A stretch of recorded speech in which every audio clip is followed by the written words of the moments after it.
today we have Dr. Glenn Zelniker, who holds a PhD in electrical engineering and is the author of Advanced Digital Signal Processing, Theory and Applications, as well as numerous reference journal publications, technical reports, magazine articles, and conference proceedings.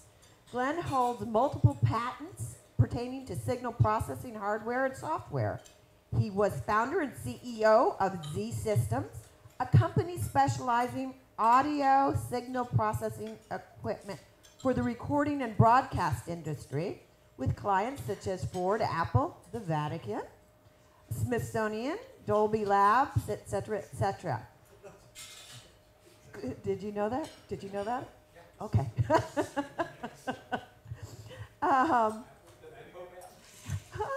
The Pope asked. Glenn was co-founder of POWR, a software licensing company that licenses the POWR algorithm, which can be heard on an estimated 50% of all commercially released recordings. In addition to DSP hardware and algorithms, Glenn specializes in high-speed digital, mixed signal, and low-power designs.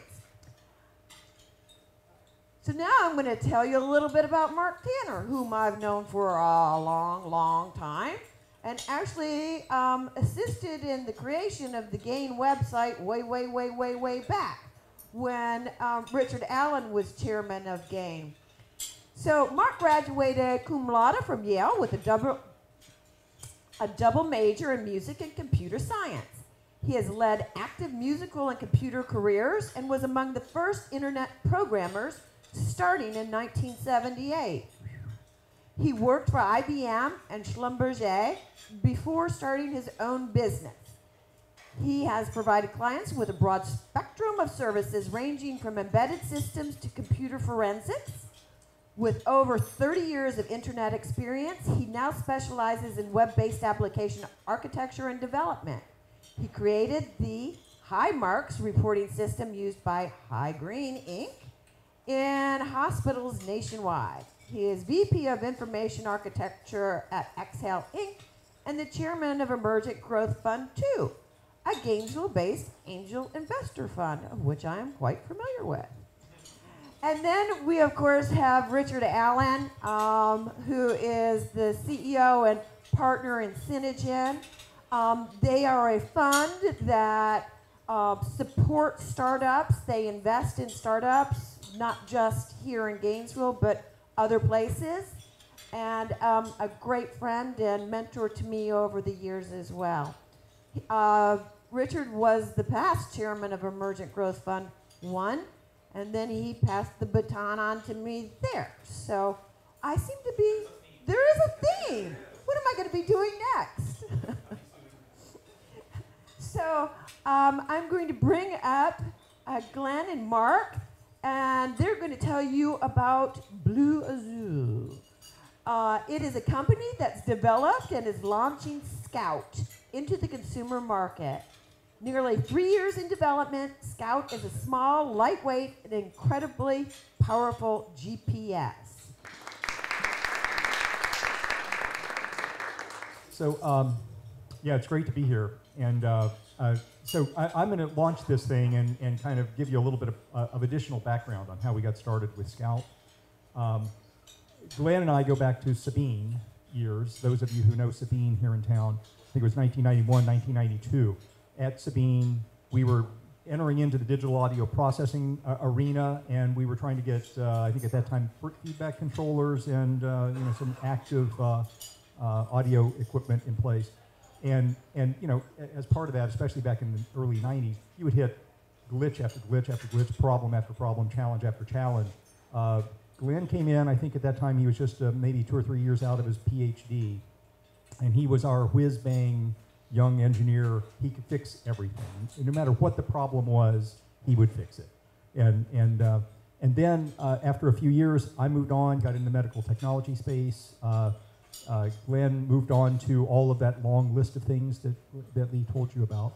And I lost track of Glenn to a large degree because he was working with Sony and, and all these guys over in Korea and Japan and all that. And in the interim period, Mark and I got connected through Emergent Growth first, and then Mark joined Exhale, as you know, and Mark has this big background in information architecture. So that kind of brought this potential group together, and it was about 3 years ago that Glenn called me and said, I've got this idea for a new product. And as he described it, we're going to show you a video in a minute that will tell you about the product better than I. But that was an opportunity to get back connected with Glenn. I believe in being connected with anybody who's smarter than me, which probably is just about everybody in this room. But Glenn in particular, much smarter. Mark, amazingly intelligent. Just a great group to be working with. So that gave us the opportunity to launch Scout. And Mark, you want to launch the little video?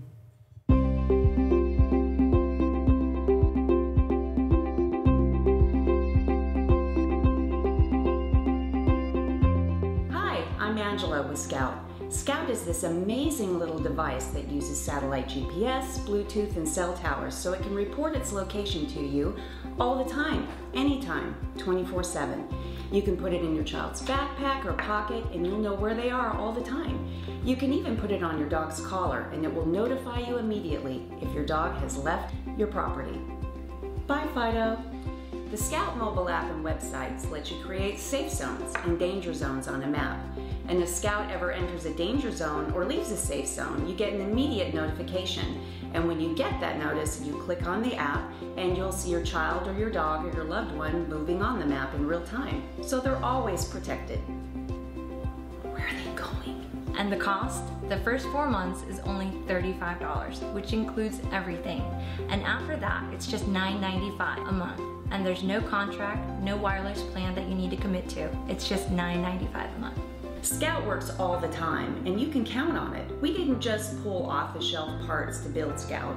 We've combined best-in-class custom antennas and industrial-strength firmware to create a tracker you can count on when the mission is critical and the cargo is precious. Ask us anything. The more you learn about Scout, the more you'll love it.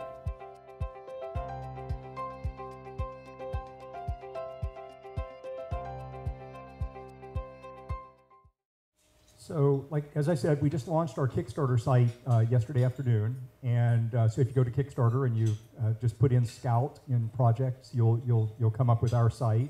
It's going to be active for the next 45 days on Kickstarter. We also just yesterday launched the website, which is findmyscout.com, and so we're in the early stage of launch. We've been working on it for 3 years of development. It's been a very, very challenging development project because, frankly, it incorporates a lot of technology crammed into a very, very small little piece of real estate. It does just about everything that a cell phone does today except talking on it, except speaking on it, except voice. That's correct. Nobody uses those anyway. Is everybody here familiar with Tile? Have you seen Tile before? Has anybody, let me see if anybody out here has heard of Tile. Yeah? Okay. I mean, it's really, really popular. It's kind of like, it's one of those amazingly successful tech projects, Tile. And you can locate something just about anywhere with Tile. You can put the little Tile chip with your glasses, with your car keys, whatever, and then with your smartphone, you can just locate them. Well, it's a brilliant, brilliant product and a brilliant idea, but it only works within range of your cell phone, unless somebody else is running a Tile app on their cell phone someplace. Within Bluetooth range of your cell phone. I'm sorry, within Bluetooth range of your cell phone. So, it's not going to find you anywhere. Scout does essentially what Tile does, but it does it 24/7 anywhere that a cell tower is located. So that's really the difference. We're like Tile on steroids. So I think we already went through everybody on the team. Some of you may know Jonelle Toothman. Jonelle was our project leader on this for the first 1.5 years of development before Marty's taken over. Jonelle's still an active member of the team. And like I say, now Marty has taken over as COO of the company. And I'm just going to walk through a few of these little slides on Scout, tell you a little bit about it, and then we're going to have Glenn get in and tell you how it really works, what really makes it powerful in here. So basically a GPS tracker, right? GPS tracker, Bluetooth. What else am I missing? Bluetooth, GPS. Yeah, and it connects through the cellular networks. So, and that's really the trick of this, is that anywhere you've got a cellular connection, you're going to be able to get the GPS location transmitted up to your smartphone and know exactly where it is. It also gives you the ability to create safe zones and danger zones, and these are great little zones. You can set them up on your computer, you can set them up on your smartphone, and then it'll notify you if something happens. So here is our actual Scout device. Glenn's got a few as well.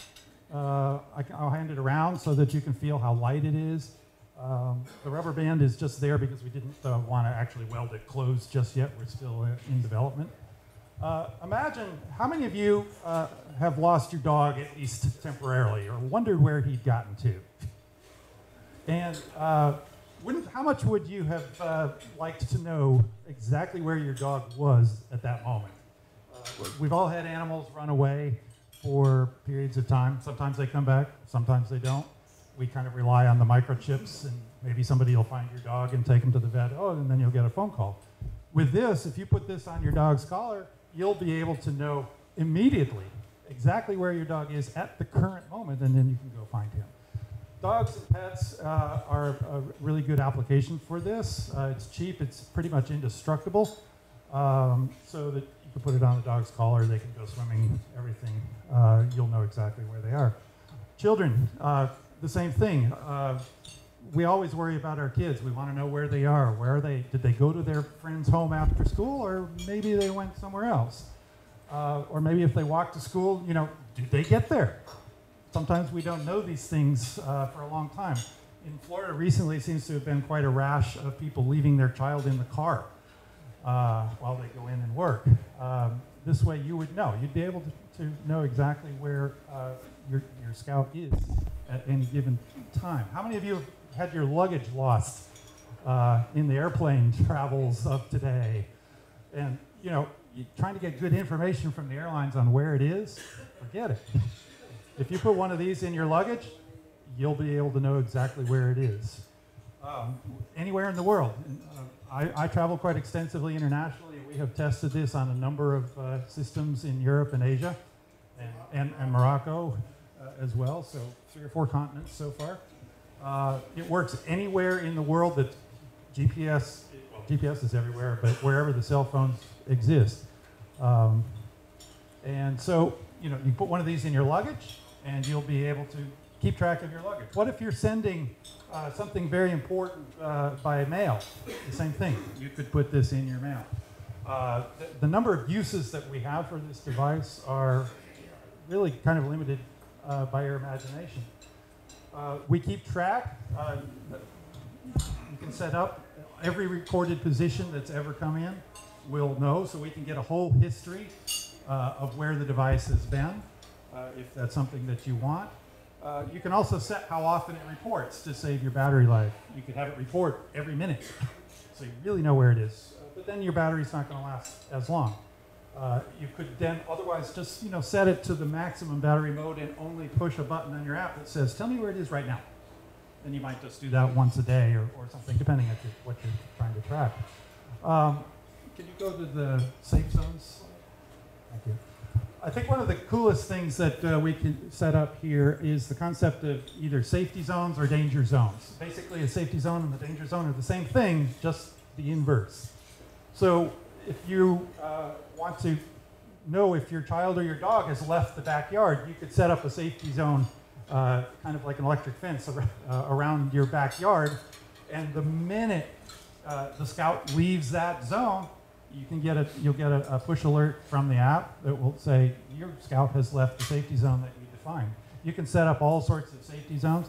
You could also set up an exclusion zone. If you don't want your kid going to the local park after midnight or something like that, you could draw a zone around the park, and you'll get an immediate notification if the Scout enters one of those zones. So that combination together with the ability to know where your Scout is at any given moment gives us the opportunity to really care for the people, the pets, and the things that are important to us. Safety tether, so we were talking about tile a little bit earlier, and the safety tether that we have is exactly what tile has. It's a Bluetooth range thing, which is about 500 feet, something like that. That helps you if once you've located on the map where your device is, then you can use the safety tether to either fine-tune the location. If you're like at Disney World and your child has run off briefly, you'll be able to find them more quickly that way.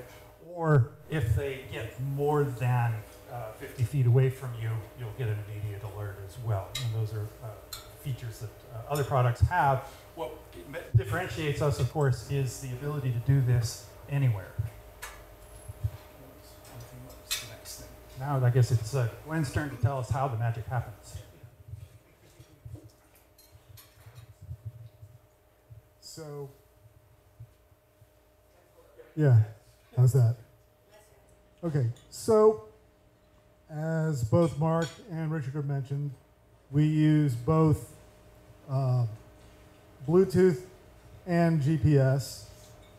And what should I say about the GPS?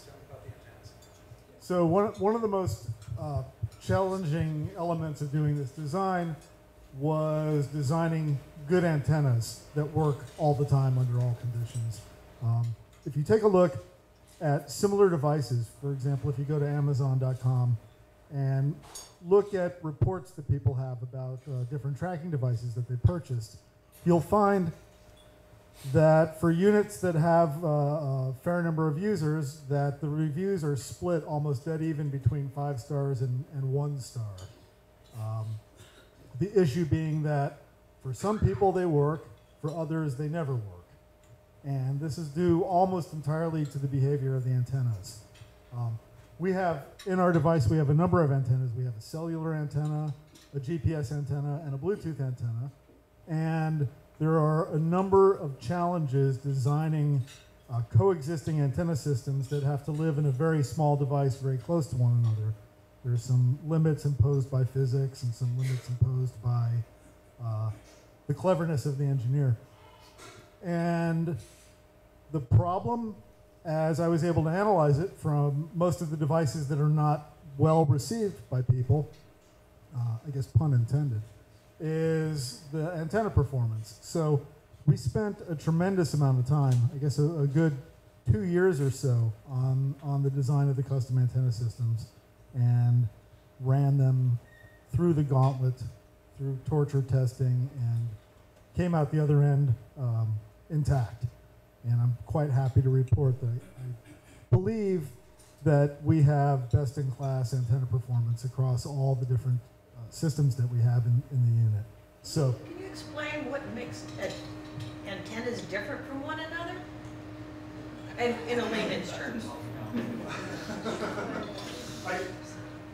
I guess I should have prefaced that by saying that the performance of the antenna will dictate whether the device works at all or not. We're dealing with signals that are coming from satellites that are very far away, cell towers that may have different characteristics with different things blocking them, devices being in pockets, devices being worn near bodies. All of those affect the performance of the antenna. And certain antenna structures and architectures work well and others don't. And the approach that I've seen from most of the competing devices that we've dissected is that most people are using off-the-shelf parts, sticking them in a box and hoping for the best. And the net result is dreadful performance. Devices that just don't work unless you happen to be fortunate enough to be standing directly underneath a cell tower, with open sky access to all the GPS satellites. And I suspect that's why the bulk of the competing products out there just don't work for a good half the users. So our main goal was to have something that works for everybody all the time the moment they take it out of the box. And I mean, our experience from buying a few other units for comparison is that you take them out of the box and they don't work, period. I purchased 4 different units, and there was nothing I could do to even make them work at all. So, speed and direction. So the other nice thing about GPS is that you can get not just the location at a given instant, but you can also get an estimate of the heading that the person is going, the direction that the device is going, even the altitude and the speed. And we collect all of that information and store it in our massive database. And I guess we're still figuring out what we're going to do with some of that data. Technical specs. So basically, this is really small. Very small, very light. The enabling technology that allows you to get the information to your cell phone and to the network that we're using for all of the communications behind the scene is there is a cell phone in there. It's not doing voice, but it's doing data, and we're using a fairly old standard. We're using GSM, which is available just about anywhere in the world, and we're using a data plan that the customer need not know about at all. There's no fuss or muss that the user has to go down to the T-Mobile store and buy a SIM card and install it. We wanted to just abstract all of that out. But there really is a cellular data plan behind the scenes, and we're managing that. Question. Yeah. I'm thinking of an application to use it for, say, master keys at a large institution like Santa Fe College or University of Florida. So I'm wondering if one of those organizations purchased hundreds and hundreds of them, whether there might be a feature to where if somebody chose to take a hammer to it, you would still get notification. You know, right now we would want it to be in, if somebody took it out of a certain zone, you'd want to know that. And you'd also want to know if somebody found it and destroyed the device. It would take some development work. We could certainly detect when the GSM transmission stops happening. That's simple enough to do, but and where it stopped happening, we wouldn't know exactly why it happened. Somebody could have just turned the power off, but possibly if we were to develop that as a particular case, we have an accelerometer in the device and might be able to sneak out a signal at the very last second that the accelerometer has been jarred really hard, assuming that they hit the accelerometer first and then the brain goes dead. So, yeah. And that might be a good segue to move over to commercial applications and the like. There are a lot of commercial applications that we have in mind for this in the future. So our initial launch is in this consumer space where we're going after consumers who want to use it for tracking their children, their pets, keeping them safe, luggage, all those different things. And there's a lot of inventive things you can do with it. We will have future features on the consumer application, like a fall alert, for instance. We'll be able to tell from the existing device if someone has fallen and then send a notification of that fall. In the current app, we're not launching that, but it's something we'll just be able to activate into the app in the future. We also we have firmware over the air upgrading, so as we add new features, we can push it out over the air to users. Yeah, so we'll be able to do all those kinds of upgrades and updates. We also, because as Mark mentioned, we keep all this immense data on where it's been in the past. So we're going to have a feature that we will launch in the not too distant future, which will allow you to track over the last 30 days or 60 days and see on a map exactly where the device has been the entire time. Exactly, right. And then when we get into, when we get past the consumer market, all these other commercial applications, what we'd like to do is to generate specific products for each of them. For instance, when you have healthcare workers that are traveling in the distance and they're going from home to home, and they're being compensated, or an organization is being compensated for those people making phone visits, instead of relying upon them getting to the location and calling from the location and doing all of that, you'll be able to track where they are 100% of the time. Pizza delivery people, anybody that's delivering anything, will have commercial applications that will allow you to track all your delivery drivers, You'll have speed limits on them, and you'll be able to see what kinds of speeds they're driving at any given time, and it'll give you alerts if people are going over a speed limit. The current consumer product will have a speed limit application that you'll be able to actually see what speed it's going, and in a future push in the application, we will be allowing you to set a speed limit, so you'll get a notification if it goes too fast. One of the things when Glenn was talking about the antenna strength in this, one of the beauties of this is you can stick this in a trunk. You can stick it, kind of under the seat of a car, and it's still going to be picking up well. I think it picks up well in your old Volvo, which has quite a bit of metal in it. So that's another advantage for this as a consumer product, and opens up an awful lot of opportunities for us in the consumer space or in the commercial space beyond this. So I think that's probably the end of the slides. Yeah. So it seems like this application would be exceptionally good for law enforcement, specifically with those bad guys who are wearing the ankles and they're not allowed to be within 500 yards of somebody. It would be able to detect where they were when they weren't supposed to be, and it would also alert the law enforcement that they had gone past that safe zone. Yeah, so there's actually a couple of law enforcement applications for this, and one of them we are pursuing right now is a different one than you just mentioned, but that is one that we could do.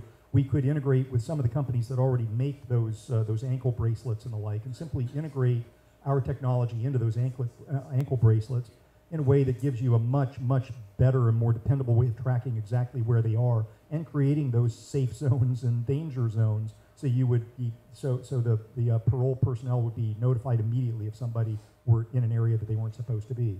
So that's number one. Number two, we have somebody from the law enforcement space who is an IT tech geek themselves who is going to be working with us on the development of one for the police forces to basically just put on their utility belts. And it'll have a little bit larger battery pack than the current version of this, but it will allow them to know at any given moment where everybody else on their team is. So if they're number one, if somebody leaves their car and goes on a chase on somebody, they'll be able to hit the button on their belt and it will automatically be tracking them the whole time. Control will know exactly where the person is when the next car arrives. It'll eliminate a lot of the potential for friendly fire shots that occur. And then when you have a SWAT team that's moving in on a location, today it's really difficult for them. They're moving in at night often with night goggles, and they're coming in from 6 or 12 different locations. This way they'll each be able to have a little device that they can see where every other team member is every minute as they're moving in. So those are the additional law enforcement applications for this. Yeah, back there was... Question. Have you looked into using it for military for the same purpose to prevent friendly fires? Military purposes is also a terrific application for helping to prevent friendly fire. We have not yet opened up any channels into the military, but it seems like it's a great opportunity for us. What about battery life? How long does it last? Yeah, battery life, really good question. And that's, on the Kickstarter site, it's probably a third of the questions we get right now. We try to answer the question, but it's the first one that everybody comes to. So we have a sliding scale on it right now on the app, so you can set it so that it will go, it'll report into you as frequently as once every 5 seconds, or you can set it to where it'll report in once every 5 minutes or so. You can set it to 5 minutes, and then you can set it to off, so that it will only report into you when you push the button and say, push to locate. If you, on the push to locate button, the battery's going to last many days, a week or so. On the minimum, if you set it down to where it's reporting in every 5 seconds, you have to know where it is every 5 seconds. It's going to probably last, I think right now we've got it around 2 days. Yeah, and we're still in the middle of tweaking this because there's so much that we do. We're basically turning the device off if it's at a total standstill, so that it's not draining as much battery. And it has a little bit to do with where the cell towers are and what your connectivity is. The big power user is the cellular transmission. Are you an engineer, electrical engineer? A little bit of background, not a lot. So He's the engineer. the cellular modem, when it throttles up and needs to send a burst of data to a tower, if the tower is kind of far away and impeded and the device has to really throttle up, it'll actually draw from the battery about 2.5 amps. which seems implausible for such a small little device, but it really does. It needs to put out about 3 watts to get to the tower. So each burst of communication, each time the device needs to talk to the tower, to the cellular tower, uses more power than anything else in the device. So that's what How's it recharged? Via just a Plug in? yeah, it has a USB micro.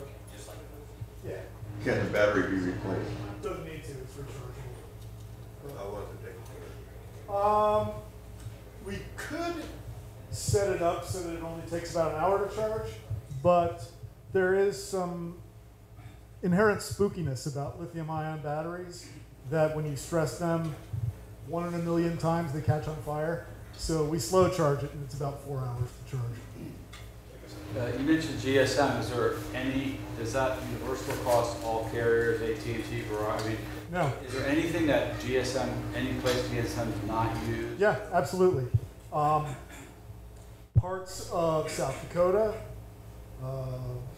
rural parts of Oklahoma, which is to say Oklahoma. Yeah, there's GSM. Yeah, they're mostly based on CDMA in rural areas like that. That landscape is constantly in flux. And as 4G and 5G LTE rolls out across the country, they're going to start deprecating the very old stuff. So GSM may eventually go away. But we've got that covered. Yeah. I was also going to mention we do have a basically kind of a, if you will, a lifetime guarantee. I mean, if somebody's using the device and they're part of our system and they're paying the $9.95 a month, we will eventually replace their devices or upgrade their devices when, you know, if the time comes for an upgrade. So, question, the $9.95 a month is one device? Per device. Per device. Right. Repeat that question. The $9.95 per month is per device. But if you want to buy 100, we'll talk to you. Biggest with you. $9.94. Yeah. You said it was waterproof. Yeah. How does the USB connection work then? It's got a plug? Yeah. Yeah. I got it. Very, very nice price for everybody else. Yeah, so there are a couple of things underneath this plug, which is what provides the water resistance. There's a power switch, a panic button, and a USB port. All of those are covered by a plug that also has the ability just to be operated from the plug. What do the cool lights do? They are primarily diagnostic, so that if a customer is calling with a problem, we can tell them, well, use your cell phone, take a video of the device operating, and just email it to us. But for your information, one of them shows the power status, like how the battery's doing, whether it's charging, whether it needs to be charged. One shows the cellular status, one for the Bluetooth status, and one for the GPS status. So, you mentioned that there was a panic button. Yeah. So, who's it going to alert that you're in panic mode? And where is it? So the panic button is the other button over here. You can't really see it, but if you push on it, yeah, so you got a power button and a panic button. The action of the panic button, maybe it's not fair to call it the panic button, but it's a button that can be used for something that you can configure in the app. So, you know, when the user pushes this button, send a message that this button has been pushed. Oh, and there's also a beeper in here so that you can make the device beep. So you want to call the kid home, for example. I'll get to you in a minute. Go ahead. In the concern of consumer privacy, how secure is this in regards to, can anyone hack this and find your location and whatnot? Yeah, that's a really, really good question. The question was basically one of privacy, that if you're carrying around this device and you haven't authorized somebody to track you, can they do it? And answer is pretty much no. I don't want to give any absolutes, but we are using plenty of different schemes for security. I mean, that was thought of.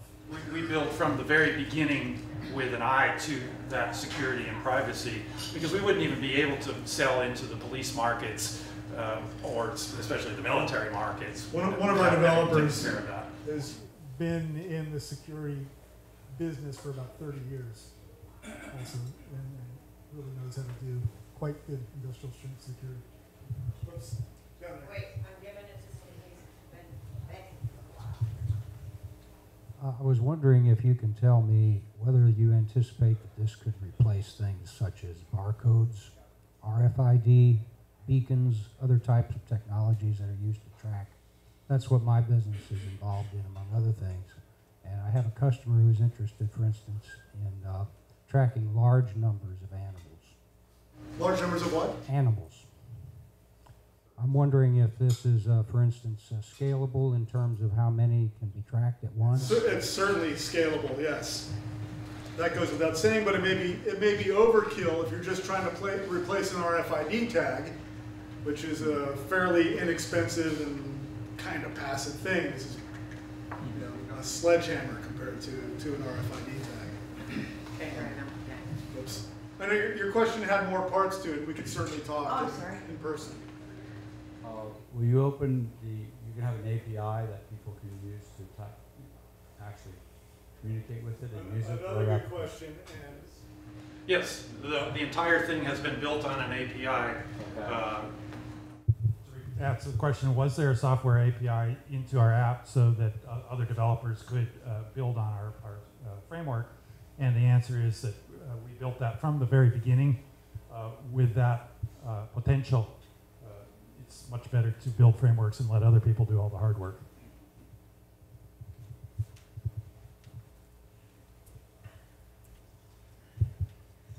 Okay, so for a child or an elderly person that's using this, I saw somewhere in there that it said that it was safe, certified safe to wear on your body. Because I know some people have concerns about wearing your cell phone too close to your body. So what makes it safe? well, that's a very, very legitimate concern, and that's a very legitimate concern. The question was, is this safe for being body worn, which is really the primary way it'll be used by children and the elderly, probably either around a necklace or in a pocket. And the answer to this is that there is a quantity known as the specific absorption rate, SAR, which is essentially a measure of how much body tissue gets heated up by electromagnetic radiation. And there are limits set by, I think the FCC is the body that actually regulates this, that as a function of frequency of the signal, you know, whether you're on the GSM high band or GSM low band, that determines the frequency, whether you're transmitting at 1900 megahertz or 850 or 900 megahertz. The duration of the exposure and the proximity of the device to the body, and the output power. And because we're not continuously transmitting data, our typical usage model is, say, every minute we ship out a 100-byte burst of data. This is what's known as the duty cycle. We're not continuously transmitting. And even when set to our maximum, or a better way to think of it would be minimum highest speed transmission, like number of times per minute it's reporting, and the highest power that it reports at, we are still at about 1% of the level of exposure at which testing is even required. So we're way, way below that. There you go. It's safe. Unless, I mean, there may be certain, I don't know if the phenomenon of RF sickness really exists or not. I think there's some debate about that, but you may have somebody who has extreme vulnerability to RF energy, but they're getting bombarded by RF everywhere they go anyway. So.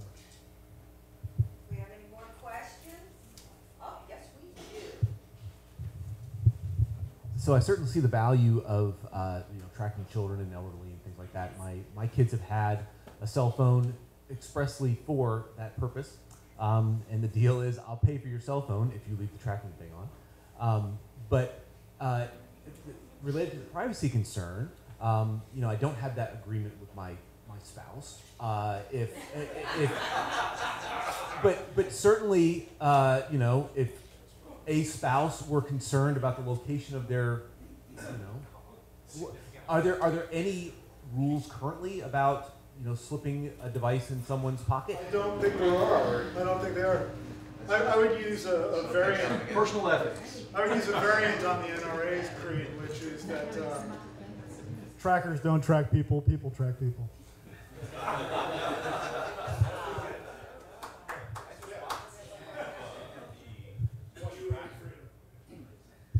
Isn't there actually a device called the tracker, like TRACKR? And do you know about this? And what is the difference between the Scout and that device? And why do you think you guys are a better option? Competition. Yeah, we actually started out by looking at and ordering a lot of the different devices, including Tracker, Tracks, Kid Alert, Amber Alert, et cetera, et cetera. Number one, they're all much larger than Scout. Number two, almost all of them have the same deficiencies in tracking ability, so they're really just not very effective. Number three, more expensive.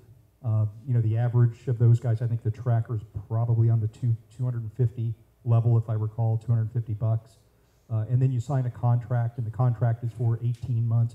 When you go out and look on the websites and look at the people who have bought them, they get terrible, terrible reviews. So really, we were going after an existing product market niche where there's a big need, and nobody had yet been able to come up with a product that would do it right. And that's really when Glenn first approached me about this, it was that. He approached and said, nothing out there works.